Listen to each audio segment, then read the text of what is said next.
Sumasa inyo ang palatuntunang ang Iglesia ni Cristo, isang palatuntunan na maghahatid sa inyo ng magadalisay na aral ng Diyos na sinasampalatayanan ng Iglesia ni Cristo. Mga katotohanang maghahatid sa atin sa matuwid na landas ng paglilingkod sa Diyos. Magandang araw po sa inyong lahat. Muli ay sumasa inyo ang palatuntunang ang Iglesia ni Cristo. Hangad po namin na makinabang kayo sa gagawin po nating pagtalakay. Kami po ang inyong makakasama. Ako po si kapatid na Jerry Luar Jr.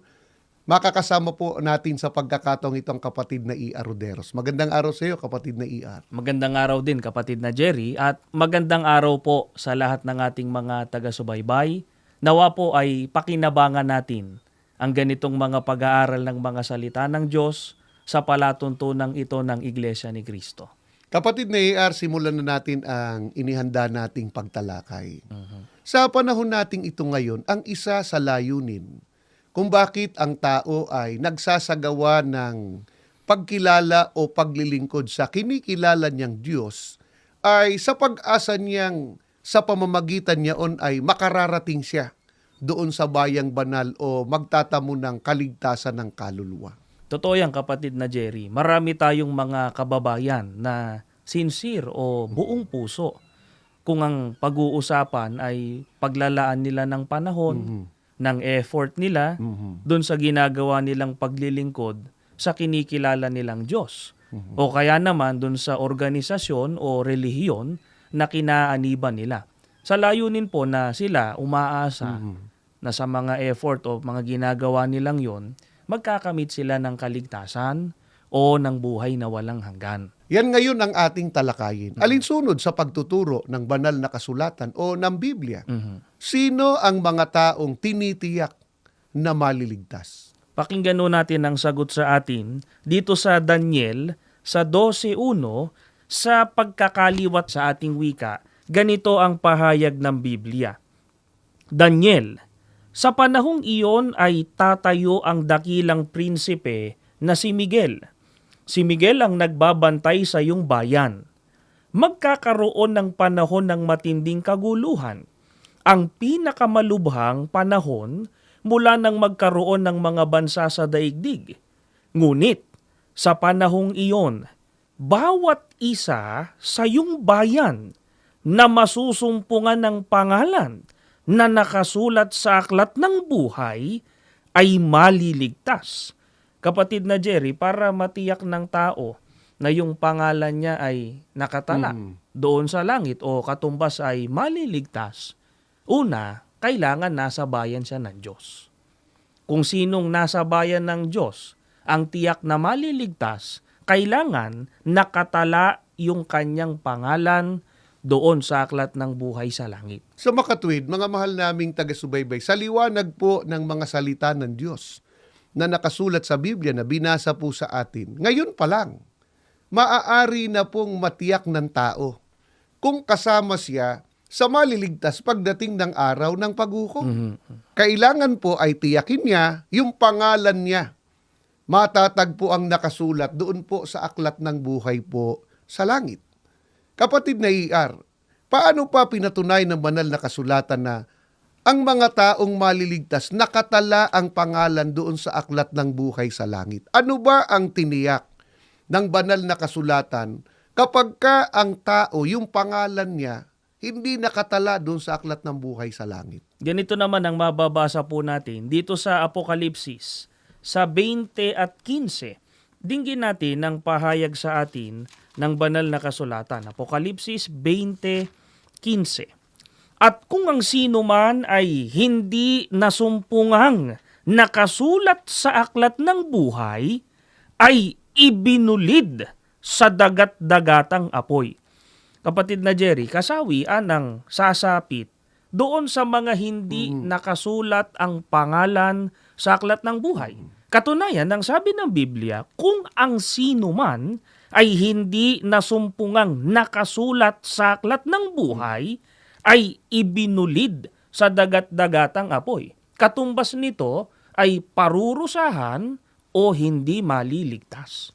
Paano magagawang tiyakin ng tao na yung pangalan niya nakatala doon sa aklat ng buhay sa langit. Nasa langit yun, samantalang ang tao narito pa ngayon sa lupa. Pakinggan natin ang nakasulat dito sa Mateo sa 18:18. Dinggin po natin, mga mahal na taga-subaybay. Sinasabi ko sa inyo ang katotohanan. Anumang talian ninyo sa lupa ay tatalian sa langit. At anumang kalagan ninyo sa lupa ay kakalagan sa langit. Ang binasa nating talata, kapatid na Jerry, ay pahayag ito ng Panginoong Hesukristo. Sabi niya dun sa kanyang mga kausap, anumang talian ninyo sa lupa ay tatalian sa langit. At anumang kalagan ninyo sa lupa ay kakalagan sa langit. Ang kausap dito ng Panginoong Hesukristo na binigyan niya ng karapatang magtali at magkalag ay ang mga apostol na siyang namahala sa Iglesia ni Kristo nung ang Panginoong Hesukristo umakyat na sa langit. Bakit sa pamamagitan ng pamamahala sa loob ng Iglesia ni Kristo, matatalian ang tao dito sa lupa, kaya matatalian din doon sa langit? Ano ba ang karapatang ibinigay ng ating Panginoong Hesukristo sa pamamahala sa loob ng Iglesia ni Kristo? Alinsunod sa binasa natin, kapatid na Jerry, anumang talian ninyo sa lupa ay tatalian sa langit. At anumang kalagan ninyo sa lupa ay kakalagan sa langit. Sana napansin ito ng ating mga taga-subaybay. Binigyan ng karapatan ang pamamahala na magtali at magkalag. Yung tinalian nila sa lupa, tinatalian din sa langit. Katumbas yung pinagtibay nila dito sa lupa, pinagtitibay din sa langit. Ano naman yung panali na ang may karapatang magtali niyaon dito sa lupa ay ang pamamahala sa loob ng Iglesia ni Kristo. At tinitiyak nga, pag natalian nila, natatalian din doon sa langit. Pakinggan natin ang sagot dito naman sa Kawikaan sa 3:1 at 3. Dinggin po natin, mga mahal na taga-subaybay, ang pahayag sa atin ng banal na kasulatan. Anak ko, huwag mong kalimutan ang aking kautusan, kundi ingatan ng iyong puso ang aking mga utos. Huwag kang pabayaan ng kaawaan at katotohanan. Itali mo sa palibot ng iyong leeg, ikintal mo sa iyong puso. Ang panali ay ang mga utos o mga salita, mga aral ng ating Panginoong Diyos na siya ring katotohanan. Mga mahal namin taga-subaybay, hindi pala tayo maaaring matalian dito sa lupa at gayon din doon sa langit kung hindi natin tatanggapin ang mga salita ng ating Panginoon Diyos. Mamaya po, kapatid na ER, sa ating pagbabalik, ipaglingkod natin paano yung pagtatali ng mga salita ng ating Panginoon Diyos. At sino lamang ang binigyan ng karapatang magsagawa ng pagtatali sa pamamagitan ng mga salita ng Diyos at nasaan kaya yung mga tao na natalian na ng mga salita ng ating Panginoong Diyos sapagkat sila yung nasa kalagayang ang pangalan po ay nakatala na po doon sa aklat ng buhay sa langit. Samantala, magpapakilala lamang po muna ang ating himpilan. Magbabalik po ang palatuntunang ang Iglesia ni Kristo. Nakikinig kayo sa Iglesia ni Cristo Radio, DZEM 954, ang tinig ng katotohanan.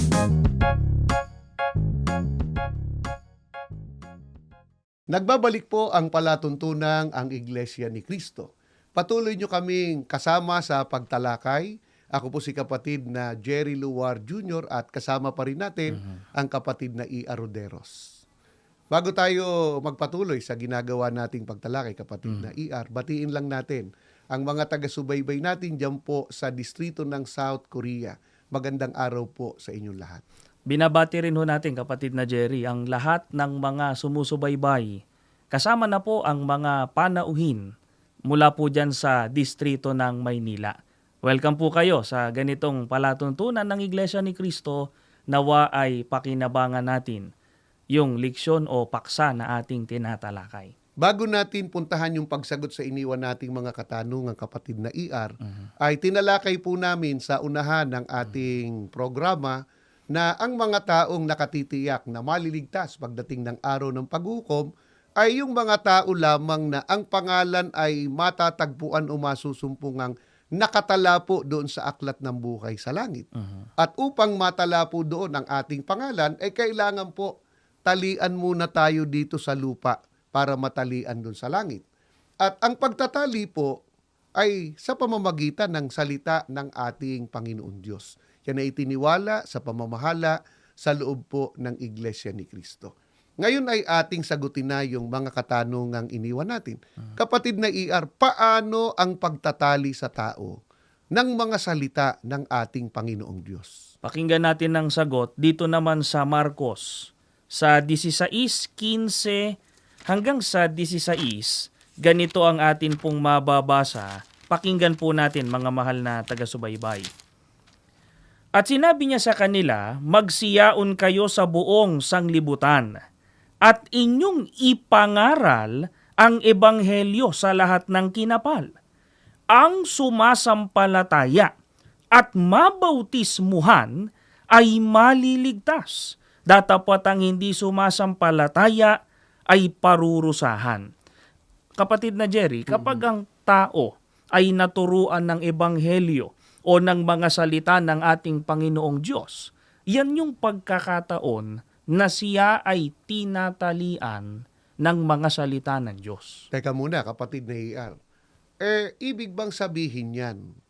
Lahat ng mga nagpapakilalang mangangaral at gumagamit ng Biblia ay nakapagtatali ng salita ng Diyos at yung kayang napangaralan nila, ang ibig bang sabihin nun ay natalian na rin doon sa langit? Hindi po, kapatid na Jerry, sapagkat ang may karapatan sa pagtatali o pagtuturo ng mga salita ng Diyos ay ang tunay na sugo at ang pamamahala sa loob ng tunay na iglesia. Mababasa natin yan sa Roma 10:15 at sa Colosas 1:25. Kaya kapag hindi tunay na sugo at hindi ang pamamahala sa loob ng iglesia ni Kristo ang nangaral, hindi po matatalian yung pangaralan nila. Nangangahulugan ba naman na lahat ng nakapakinig sa pangangaral ng mga sinugo ng ating Panginoon Diyos ay natalian na sila dito sa lupa at natalian na rin sila doon sa langit? Hindi rin, kapatid na Jerry, sapagkat yung napangaralan para po talagang siya'y natalian na doon sa langit o nakatala na yung pangalan niya, binanggit din sa pahayag ng Panginoong Jesucristo. Yung napangaralan, kailangan sumampalataya. Yung sumampalataya, dapat makarating hanggang sa pagtanggap ng bautismo. Saan matatagpuan yung mga tunay na sumampalataya sa pangangaral ng mga tunay na sinugo at sila ay tumanggap ng tunay na bautismo? Sa unang Korinto 12 at 13, ganito ang pahayag ng banal na kasulatan. Tayong lahat, maging Hudyo o Griego, alipin o malaya, ay binautismuhan sa iisang espiritu upang maging sangkap ng isang katawan at tayo'y umiinom sa iisang espiritu. Ang tumanggap ng tunay na bautismo, ayon sa pahayag ng Biblia, ay naging sangkap ng iisang katawan. Alin ang iisang katawan ng ating Panginoong Jesucristo? Na doon lamang matatagpuan ang mga sumampalataya at natalian ng mga salita ng ating Panginoon Diyos. Ganito naman ang mababasa natin dito sa Colosas. Sa 1:18, pakinggan natin ang pagtuturo ng banal na kasulatan. At siya ang ulo ng katawan sa makatwid bagay ng iglesia.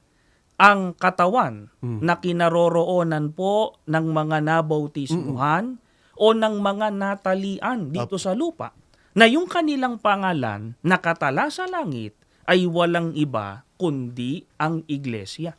Kapatid na ER, mayroon bang mababasa sa Biblia na iglesia, yung mga kaanib o miyembro nakatala doon sa langit? Meron po, kapatid na Jerry.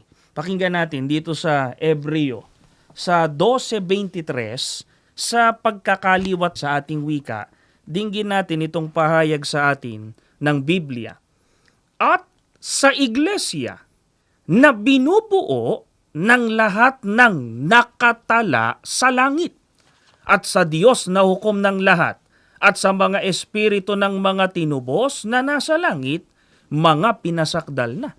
Alinsunod sa pahayag ng banal na kasulatan, sa iglesia na binubuo ng lahat ng nakatala sa langit. Merong iglesia na pinatutunayan ng Biblia na yung mga kaanib o mga miyembro nakatala doon sa langit. Mga mahal po naming taga-subaybay, napakahalaga po na sa iglesyang binabanggit sa binasa ng kapatid na Iar mula sa Biblia, doon tayo maging kaanib, doon tayo maging kabilang, upang nang sa ganon, yung pangalan po natin tinitiyak, nakatala po doon sa langit.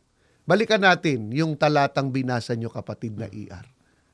Ano ang pangalan ng iglesyang ang mga kaanib, ang pangalan ay nakatala doon sa langit? Ang binasa natin kanina, kapatid na Jerry, ay sa Hebreo 12:23 ng Saling the Living Bible.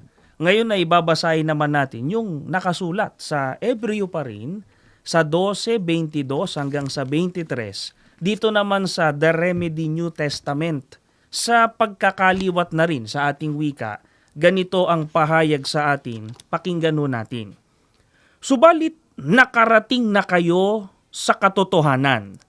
Narito lamang tumutukoy ang mga simbolo sa bundok ng Sion, ang bagong Jerusalem, ang makalangit na lungsod ng Diyos na buhay, at kayo ay bahagi ng lungsod na iyon.